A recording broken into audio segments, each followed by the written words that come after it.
Bismillahirrahmanirrahim. Assalamualaikum warahmatullahi wabarakatuh. Alhamdulillahirabbil alamin wa bihi nasta'inu ala umuri dunya waddin. Asyhadu an la ilaha illallah wahdahu la syarikalah wa asyhadu anna Muhammadan abduhu wa rasuluhu wa la nabiyya ba'dah. Allahumma fashalli wa sallim ala hadzal nabiyil karim sayyidil awwalin wal akhirin al-mab'uts rahmatan lil alamin wa ala alihi wa ashabihi wa man sara ala nahjihi ila yaumiddin. Allahumma subhanaka la ilma lana illa ma 'allamtana wa 'allimna ma yanfa'una wa zidna ilman. Rabbana atina fid dunya hasanah wa fil akhirati hasanah wa qina adzabannar. Amin ya rabbal alamin. Bapak-bapak sekalian yang dimuliakan oleh Allah Subhanahu wa taala,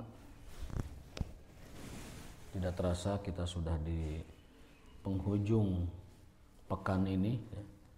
Hari Jumat tidak terasa begitu cepat waktu berlalu, dan itulah hakikat dunia, cepat, hanya menyeberang. Kata Nabi SAW, kun fid dunya ka'annaka gharib aw abirus sabil. Dalam sebuah syair, fa innamad dunya lahum mi'baru. Dunia itu, kata hadis, itu menyeberang saja. Abir, sabil, abir itu mentas. Abaro ya'buru, abir itu mentas.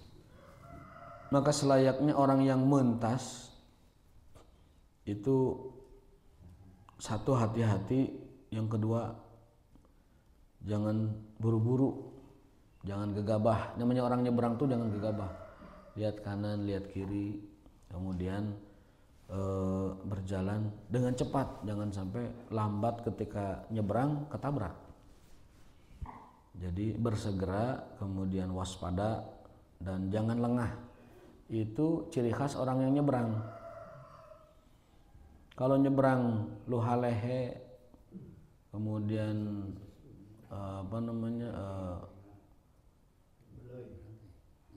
lelei, calei dan lain sebagainya, kemudian tidak lihat kanan kiri, pasti ketabrak. Pasti ketabrak. Maka karena dunia itu hanya menyeberang, hanya persinggahan, kata Nabi SAW, mali walid dunya illa karakibin istadalla tahta syajar.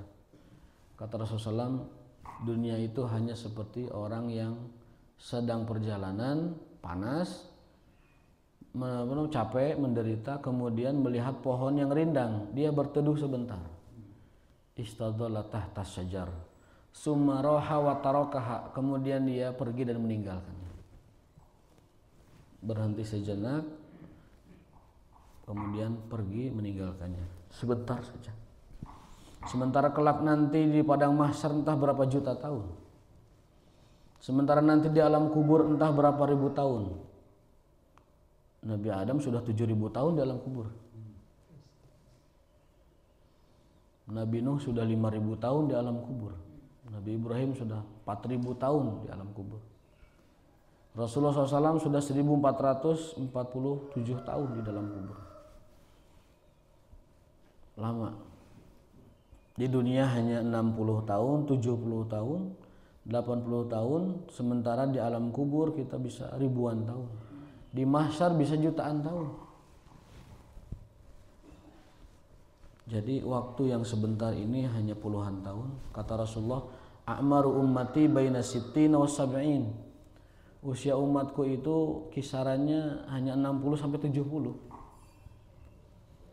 Wa aqalluhum man yujawizu dzalik, sedikit saja yang melampaui 70. Masuk ke EPN itu orang-orang elit ke EPN sedikit.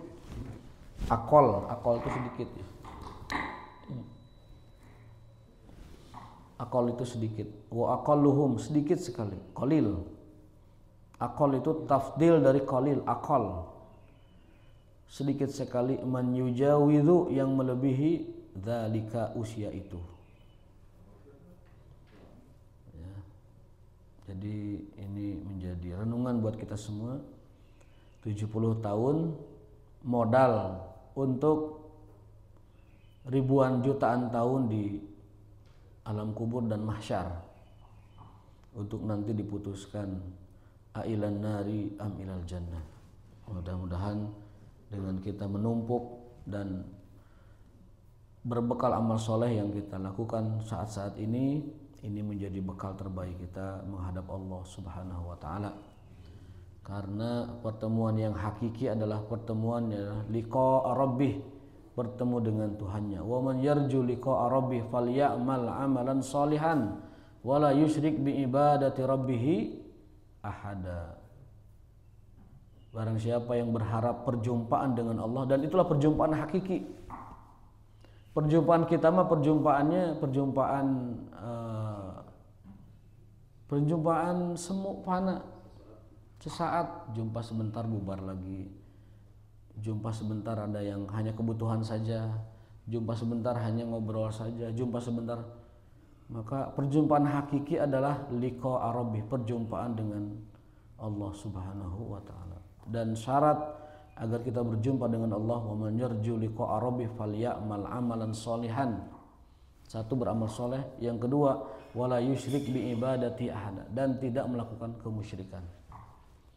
Tidak musyrik, beramal soleh, itu adalah bekal kita berjumpa dengan Allah Subhanahu wa taala. Perjumpaan yang hakiki, perjumpaan yang sebenar-benarnya perjumpaan. Kita lanjutkan kajian berikutnya, yaitu bab tentang man kanna rajulan bi syai'in huwa fihi aw bi ahadin. Bab tentang, masih mengkunyah ya. Bab tentang menjuluki seseorang karena ada ciri khas padanya. Ini pernah saya ceritakan, tetapi dari aspek yang lain ya.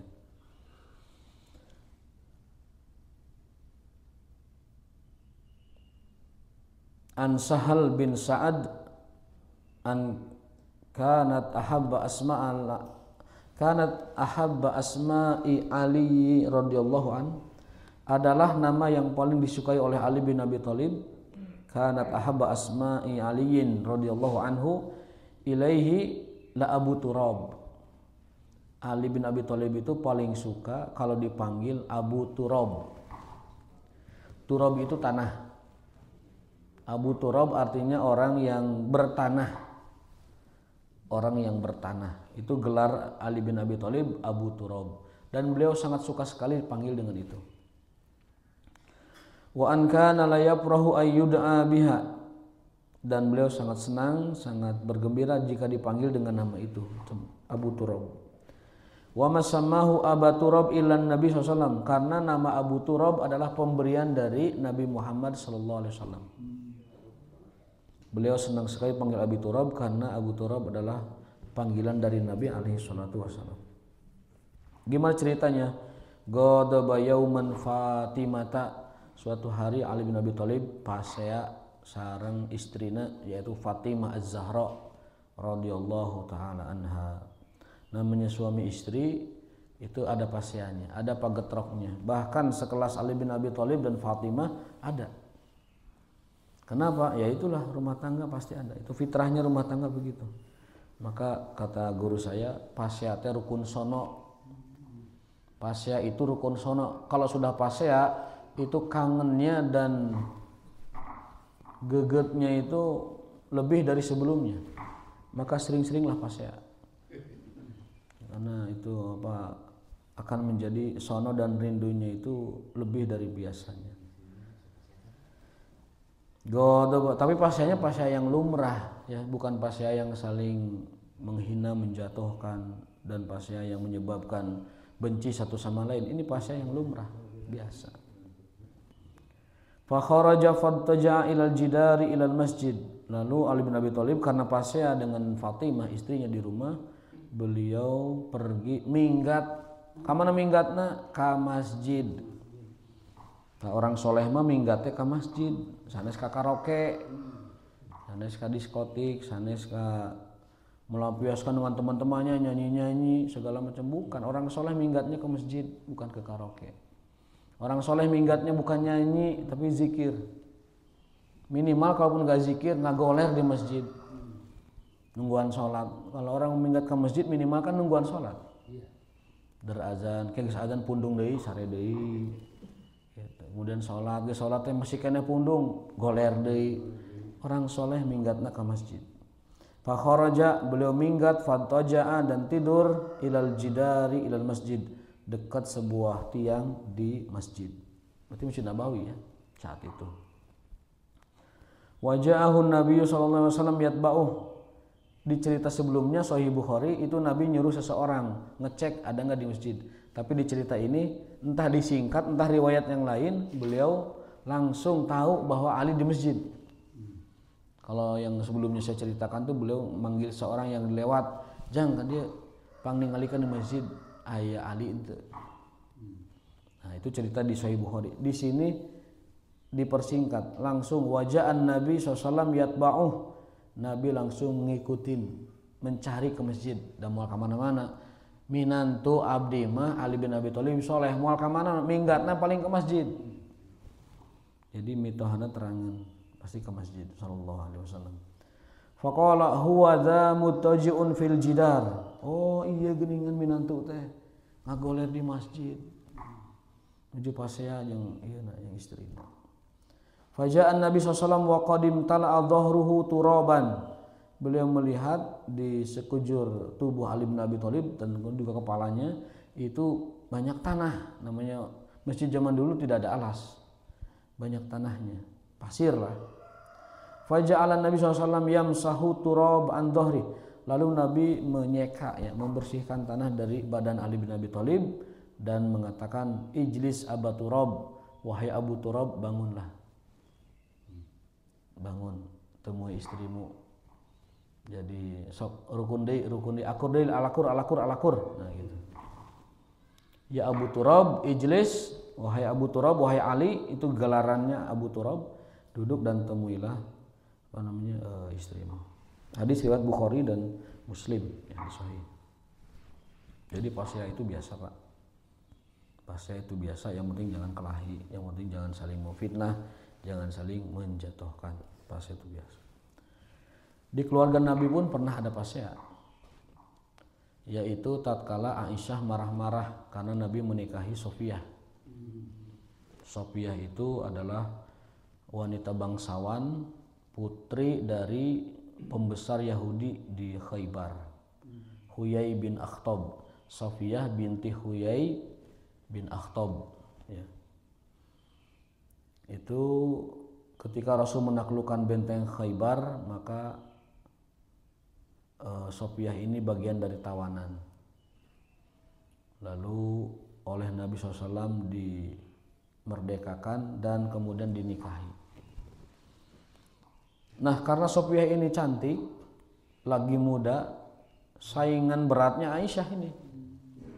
Sama-sama muda, sama-sama cantik. Karena putri bangsawan.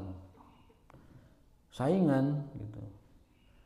Kalau sama Ummu Salamah, Aisyah nggak saingan karena 70 tahun usianya. Bahkan jatah malamnya pun diberikan kepada Aisyah. Mangga ya Rasul, anu jatah abdi mah kangge Aisyah we. Pasikeun ka Aisyah. Tapi kalau Sofiyah enggak, itu muda dan saing berat. Orang biasanya bersaing dengan yang sepadan. Profesor didebat ku Dr. Andes moal kasinggung. Tapi profesor saingan jeung profesor deui eta lawanna berarti. Kalau masih S1 lah mana mah macan ge karek sabaraha buku gitu. Saya ingat waktu di kampus dulu S2 itu ada anak S1 berarti kan bertanya, itu dijawabnya begini, kamu belum baca buku saya ya? Gitu. Kamu belum baca buku saya, jangan ngobrol sama saya, jangan nanya saya. Nah gitu. Jadi sepadan gitu. Orang tuh biasanya bersaing dengan yang sepadan. Nah, Sofiyah radhiyallahu taala anha itu karena saingan sepadan Aisyah radhiyallahu taala anha, suatu hari Aisyah itu cemburu karena ada itu yang sepadan. Cemburunya dengan cara melempar tadi piring-piring, gelas-gelas, tinggal dombrang di dapur, dombrang. Saat itu para sahabat sedang ada di rumah Nabi, maka Nabi mengatakan, ummukum ghadibat, ibu kalian sedang marah, pulanglah. Jadi sahabat suruh pulang karena Ummul Mukminin, istri Nabi kan derajatnya atau pangkatnya itu kan ibunya orang beriman, dipanggilnya Ummul Mukminin. Ummukum, ibu kalian, ghadibat, sedang marah, pulanglah. Nah, kemudian Rasulullah SAW mendamaikan Aisyah dan mengatakan bahwa kamu tidak boleh cemburu dengan Sofia, karena Sofia itu bapaknya Nabi, uaknya juga Nabi. Bapaknya adalah Nabi Musa dan pamannya atau uaknya adalah Nabi Harun. Jadi Sofia ini kalau ditarik garis keturunan itu adalah putrinya Musa dan keponakannya Harun alaihissalam. Dua nabi yang mulia. Maka sejak itu Aisyah tidak pernah cemburu lagi dengan Sofia. Jadi pantas Rasul menikahinya karena Sofia ini hanya Rasul yang sekufu dengan dia. Hanya Rasulullah SAW yang sekufu dengan dia. Sama-sama putra Nabi. Rasulullah SAW dari garis Ismail, putra terbaiknya Ismail Rasulullah SAW, dan Sofia adalah putri terbaiknya Musa dan ponakan terbaiknya Harun alaihi assalam. Itu demikian. Jadi Ali bin Abi Thalib saat itu diberi nama Abu Turab karena di badannya ada tanah, ada pasir saat tidur ketika ketika pundung dari Fatimah radhiyallahu taala anha. Ini pelajaran buat kita bahwa punya nama alias itu yang boleh. Yang kedua adalah seberat apapun urusan kita, kalau pundung, karena manusia itu pasti ada pundungnya ke tempat yang menenangkan, yang menjaga kita, yang kita bisa bermunajat dan bisa tetap terjaga di dalam ketaatan kepada Allah Subhanahu wa taala. Beda dengan masyarakat sekarang, kalau pundung itu bukan ke masjid larinya, tapi kemana-mana. Nah ini yang menyebabkan orang semakin terpuruk dan semakin hancur akhirnya. Berikutnya bab kaifal masyu ma'al kubara'i wa ahlil fadli. Bagaimana cara berjalan di samping orang besar. Orang besar itu maksudnya tokoh, orang terhormat gitu. Jadi berjalan di samping orang terhormat itu beda dengan berjalan di samping orang biasa. Ada adabnya. Nah, ini ceritanya. An Anasin radhiyallahu an qala bainama Nabi sallallahu alaihi wasallam fi nakhlin lana. Rasul sallam pernah berada di sebuah tempat, kemudian beliau mencari kebun kurmanya Abu Talhah. Ada di situ tempat itu. Tabarraza li hajatihi, untuk buang hajat. Jadi nyari tempat yang jauh pas ke kebunnya Abu Talhah. Wa Bilal yamshi wara'ahu, dan Bilal itu berjalan di belakangnya. Jadi kalau kita berjalan dengan tokoh, berjalan dengan orang yang terhormat, itu jalan di belakang. Yukrimun Nabi SAW, mengikram Nabi SAW an yamsya ila jambih. Kemudian setelah itu Bilal sesekali ke samping Nabi, barangkali Nabi perlu sesuatu. Jadi ini gerak terus kenapa ya? Nabi SAW itu kalau berjalan dengan sahabat atau yang membantunya itu di belakang, pembantunya itu atau yang membantunya itu di belakang, kemudian kadang-kadang ke samping nawari bantuan ataupun membantu kebutuhannya. Famaron Nabi SAW biqabrin faqam, lalu beliau mendapati ada sebuah kuburan. Hatta tamma ilaihi Bilalun faqal, waihak ya Bilal, celaka engkau Bilal. Ini waihak ini bukan ungkapan doa ya, tapi umpatan tradisi yang tidak ada artinya, bukan doa. Masa Bilal doain celaka, kan enggak juga. Waihak ya Bilal, wah celaka Bilal, itu bukan doa untuk Bilal, tetapi umpatan tradisi saja. Hal tasma'u ma asma'u, apakah kamu dengar apa yang aku dengar wahai Bilal? Qala ma asma' syai'an, aku tidak dengar apa-apa ya Rasulullah. Faqala sahibu hadzal qabri yu'adzabu, ini orang yang ada di kuburannya ini sedang diazab. Ini orang yang di kuburan sedang diazab. Fawujida Yahudian, ternyata diketahui bahwa kuburan itu milik orang Yahudi. Jadi Rasul ketika itu mendengar orang diazab, ternyata dia Yahudi. Dan bukan kejadian sekali, Rasul itu sering kalau lewat kuburan berhenti dulu. Wah, ini sedang diazab. Dalam hadis lain sahih juga, hadis sahih, innahuma yu'adzaban. Sesungguhnya penghuni kubur ini sedang diazab. Dua-duanya nih diazab nih. Wa ma yu'adzabani fi kabir. Keduanya diazab bukan karena dosa besar. Jadi untuk azab kubur itu ternyata penyebabnya bukan dosa besar. Dosa kecil. Innahuma la yu'adzaban. Dua penghuni kubur ini sedang diazab, kata Rasulullah SAW. Wa ma yu'adzabani fi kabir. Bukan karena dosa besar mereka diazab. Amma ahaduhuma, yang satu gara-gara la yastanzih min baulihi, tidak bersuci setelah kencing. Ada yang mengartikan tidak menutup tempat aurat saat kencing. Ada dua pengertian itu, tapi saya lebih condong kepada tidak bersuci ketika kencing. Wa amma ahaduhum wa amma tsani, adapun yang keduanya, fa innahu yamshi bin namimah, karena orang ini kerjaannya ngadu domba sesamanya. Ngadu domba, nyulut ini, manasin ini.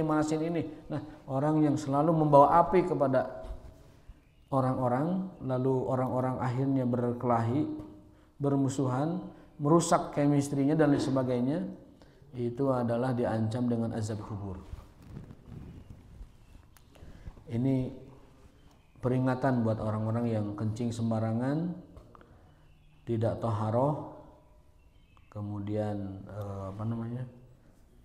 atau tidak berusaha menutupi auratnya, itu ini diancam dengan azab kubur.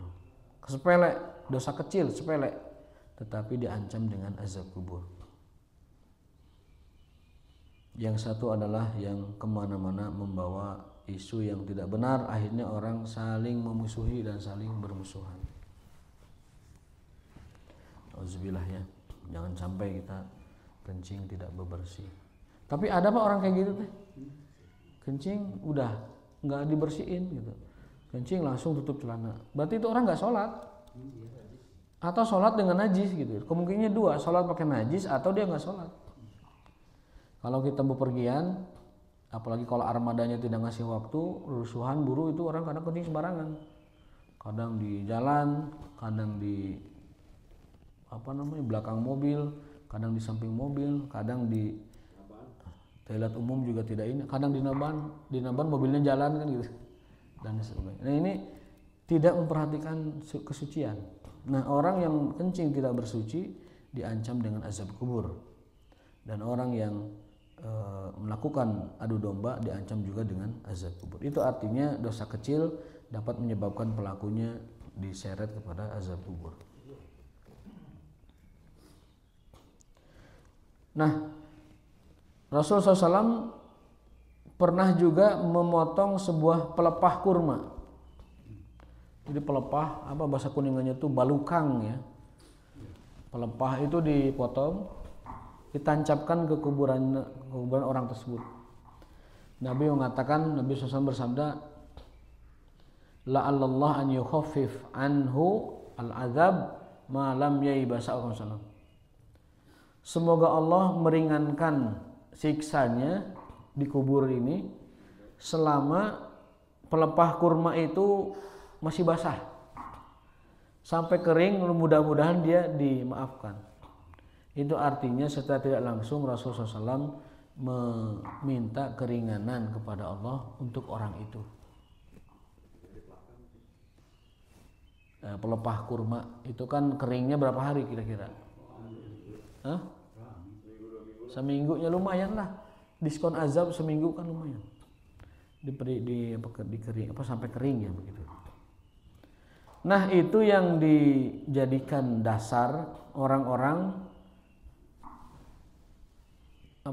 nabur kembang, nabur bunga di pemakaman. Kiasnya ke situ. Padahal kata ulama ini bisa dua pengertian. Bisa jadi memang begitu kias. Bisa jadi itu kekhususan Nabi. Kekhususan Nabi karena Nabi mendengar orang yang diazab, lalu Nabi memotong sebilah kurma ditanamkan. Kalau kita mah nggak ngedengar, jadi nggak usah ngikutin.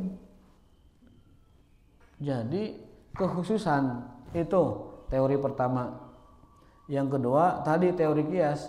Kalau Nabi pakai pelepah kurma, sekarang mah di kita kan susah, geus ku kembang. Atau ditanamin. Ala kulli hal itu kias yang bisa jadi benar ijtihadnya, bisa jadi tidak benar. Bisa jadi yang kedua yang benar tadi itu khususiyatun Nabi SAW, karena Nabi mendengar, Nabi tahu sehingga melakukan hal itu. Kita bukan tidak mendengar. Azab kubur itu didengar oleh seluruh makhluk Allah kecuali jin dan manusia. Azab kubur kata Nabi SAW, yasma'u didengar oleh semua, ila saqalain kecuali dua pemilik beban. Dua pemilik beban maksudnya dua makhluk yang akan bertanggung jawab, jin dan manusia. Saqalain itu orang yang punya kewajiban di pundak. Saqal itu pundak, orang yang punya kewajiban di pundak. Maka azab kubur dapat didengar oleh seluruh makhluk Allah, dari binatang, dari malaikat, dari segala macam, kecuali dua makhluk yaitu jin dan manusia, karena dua makhluk ini sakolain, punya beban tanggung jawab amal, sehingga itu menjadi ujian keimanan buat dia. Percaya nggak dengan azab kubur atau malah tidak percaya? Maka saya menyeru kepada orang-orang yang tidak percaya dengan azab kubur untuk segera meyakininya, karena hadis-hadisnya sahih, banyak hadisnya, dan setiap doa pun kita di dalam sholat di akhir tahiyat minta kepada Allah, dianjurkan, Allahumma inna a'udzubika min azabi jahannam wa min azabil qabri wa min fitnatil mahya wal mamat wa min syarri fitnatil masiihid dajjal. Sebagian ulama memasukkan bacaan ini kepada wajib sholat. Sebagian ulama menjadikan doa ini wajib di dalam sholat. Artinya kalau doa ini tidak dibaca, sujud sahwi. Bahkan dalam pendapat lain, misalkan pendapat Ahmad bin Hanbal, mengatakan kalau doa ini tidak dibaca, sholatnya diulang. Kenapa? Karena Nabi tidak pernah meninggalkannya. Sesuatu yang tidak pernah ditinggalkan Nabi, itu berarti hukumnya adalah wajib. Jadi membaca doa setelah tahiyat, Allahumma inni a'udzubika min azabi jahannam wa min azabil qabri wa min fitnatil mahya wal mamati wa min syarri fitnatil masiihid dajjal. 4 musibah, kita berlindung kepada Allah dari 4 musibah ini. 1 adalah azab jahannam, 2 azab kubur, 3 fitnah dajjal, yang keempat adalah fitnah kehidupan dan kematian. Itu 4 musibah yang harus kita berlindung pada Allah untuk tidak menemuinya. Fitnah jahannam, fitnah kubur, fitnah dajjal, dan fitnah kehidupan, dan fitnah kematian ketika mati kita, husnul khotimah atau su'ul khotimah. Itu 4 musibah, 4 fitnah yang wajib kita berlindung kepada Allah dalam sholat kita. Hukumnya ada yang mengatakan sunnah baca doa itu, ada yang mengatakan wajib, ada yang mengatakan rukun. Berarti konsekuensinya adalah kepada setelah sholat. Kalau dia menganggap itu wajib, maka sujud sahwi kalau ditinggalkan. Kalau dia menganggap itu rukun, maka ulangi sholatnya.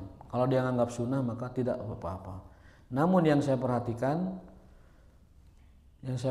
dari pendapat ulama yang paling kuat dengan hadis-hadis yang mereka miliki, saya dapat menyimpulkan bacaan akhir tahiyat itu kategorinya wajib, karena Nabi tidak pernah meninggalkannya.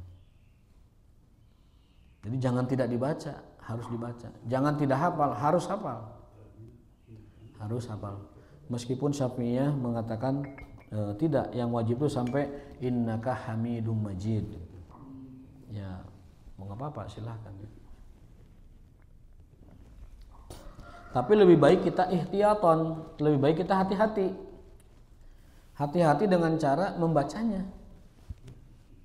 Jangan dengan cara membacanya kita sudah bersikap hati-hati, tidak meninggalkan sesuatu yang tidak pernah ditinggalkan membacanya oleh Rasulullah Shallallahu Alaihi Wasallam.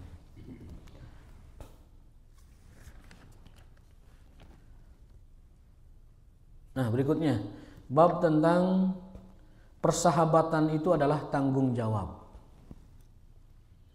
Persahabatan adalah tanggung jawab. Nah, ini ilmu baru buat kita. Jarang disampaikan hadis ini. Haddatsana Sa'id ibnu Ufair qala haddatsani Yahya bin Ayyub dan seterusnya dari Amr bin As radhiyallahu taala anhu. Ini disahihkan oleh Albani ya dalam Sahih Adabul Mufrad. Bab al-uzlah wal infirad. Bab tentang uzlah dan infirad. Infirad itu menyepi. Maksudnya menyendiri gitu. Bab tentang mengasingkan diri dan menyendiri. Di bab itu ada sebuah riwayat Amr bin As mengatakan idza kasurul akhilla, jika kita banyak teman, kasurul gurama, maka kita banyak tanggung jawab. Kenapa? Karena setiap teman kita punya hak dari kita. Hak untuk dibantu, hak untuk didoakan, hak untuk diajak saling bernasihat dalam kebaikan, hak untuk diberi nasihat dan hak untuk menerima nasihat. Semakin banyak teman, semakin banyak tanggung jawab. Kan kita mah selama ini anggap teman itu ya teman aja gitu.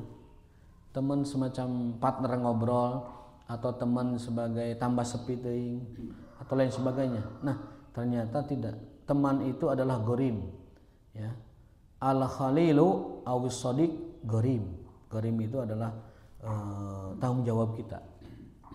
Al-akhilau idza kasurul akhilau, kalau semakin banyak orang itu sahabatnya, kasurul gurama, maka semakin banyak pula tanggung jawabnya.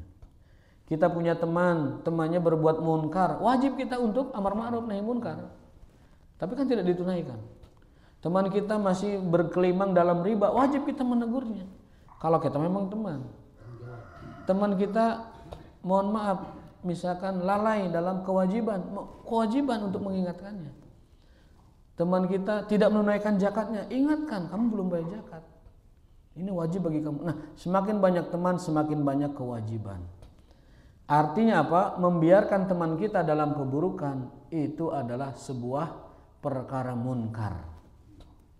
Membiarkan teman kita, kumaha ya masing-masing welah da, masing-masing segala deui ieu misalkan. Enggak, kita punya tanggung jawab nahi munkar. Paling dekat setelah keluarga ya teman kita. Kewajiban amar ma'ruf nahi munkar itu yang paling dekat setelah keluarga ya teman kita. Teman kita. Jangan amar ma'ruf nahi munkar pada orang lain sementara keluarganya tidak amar ma'ruf nahi munkar. Jangan amar ma'ruf nahi munkar kepada orang banyak sementara sahabat sendiri yang dekat tidak amar ma'ruf nahi munkar. Kan sekarang gitu kenyataannya. Gogorowokan tarik amar ma'ruf nahi munkar, tapi ke masyarakat, kepada keluarganya tidak. Kepada sahabat-sahabat terdekatnya tidak. Nah, ini prioritas amar ma'ruf nahi munkarnya salah. Yang pertama adalah keluarga. Tegakkan amar ma'ruf nahi munkar pada keluarga, tegakkan amar nahi munkar pada teman, baru tegakkan amar kepada orang banyak. Kadang-kadang tidak.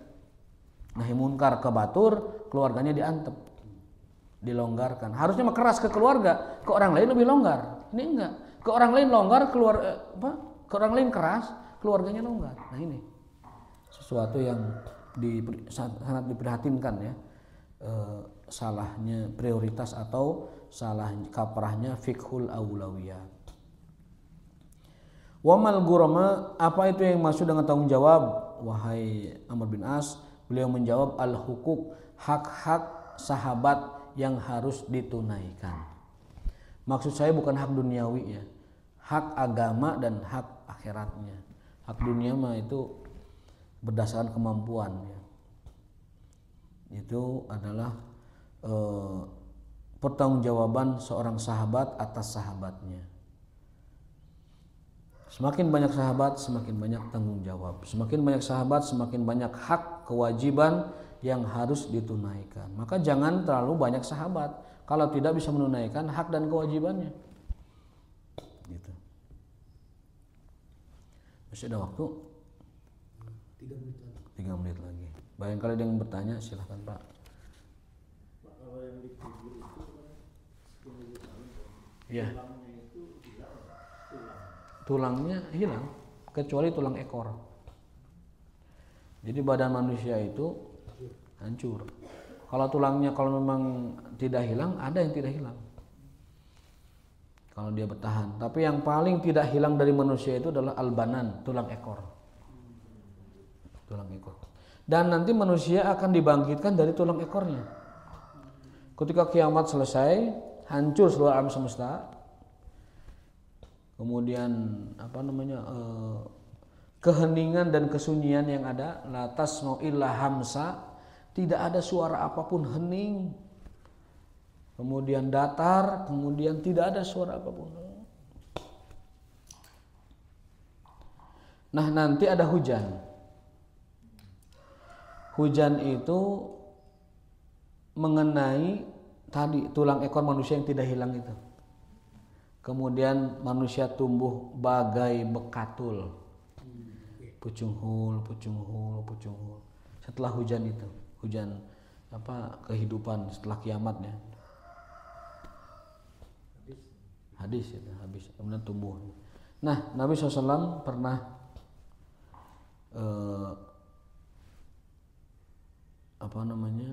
ada sahabat pasya jeung Yahudi. Ada seorang sahabat Nabi pasya jeung Yahudi. Kata sahabatnya tuh, Nabi urang panghadena Nabi Muhammad, Nabi maneh mau naon cenah kitu. Nabi marah, la tukhayyiruni ala Musa. Kamu jangan membanding-bandingkan aku dengan Musa. Artinya jangan kamu meninggikan aku dari Musa. Inti nama temenang pasea ngaluhur-luhur ke Nabi. Padahal dua-duanya Nabi. Nabi Yahudi, Nabi Musa. Artinya kalau mau pasea, jangan pasea bab Nabi gitu. Nabi orang pangluhur nama Nabi Muhammad. Nabi maneh mah apa gitu Nabi Musa. Nah kata Nabi SAW, jangan kalian tinggikan aku dari Musa. Dan merendahkan Musa, jangan. Karena kelak nanti di hari kiamat, semua orang akan mengalami pingsan massal. Saking gentingnya itu, di hari kebangkitan itu. Aku adalah orang yang pertama kali dibangkitkan. Awaluman afaq. Aku orang yang pertama dibangkitkan dari pingsannya itu. Kata Nabi Muhammad SAW. Ternyata saat aku bangkit, aku sudah melihat Musa alaihissalam sedang bergelayut ke arsy Allah Subhanahu wa taala. Artinya Nabi Musa sudah bangun. Kata Nabi SAW, aku tidak tahu apakah Nabi Musa memang bangun duluan sebelum aku, ataukah dia memang tidak pingsan. Di saat kegentingan hari kiamat, semua orang pingsan, so'iko man fil ardi, seluruh yang ada di dunia ini so'ik, pingsan. Pas aku bangun, kirain itu aku yang pertama. Loh, aku lihat Musa sudah bangun. Lagi nyantel karena arsy Allah ini. Nyantel karena arsy Allah SWT. Kata Nabi Muhammad, aku tidak tahu apakah dia bangun duluan atau memang tidak pingsan.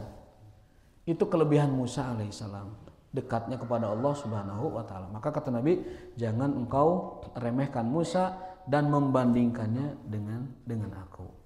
Ini kalau pasya itu jangan pasya yang berhubungannya dengan hal semacam itu. Aku qouli hadza wa astaghfirullah li wa lakum hadza wa yakum ajmain. Subhanakallahumma wa bihamdika asyhadu an la ilaha illa anta astaghfiruka wa atubu ilaik. Wassalamualaikum warahmatullahi wabarakatuh.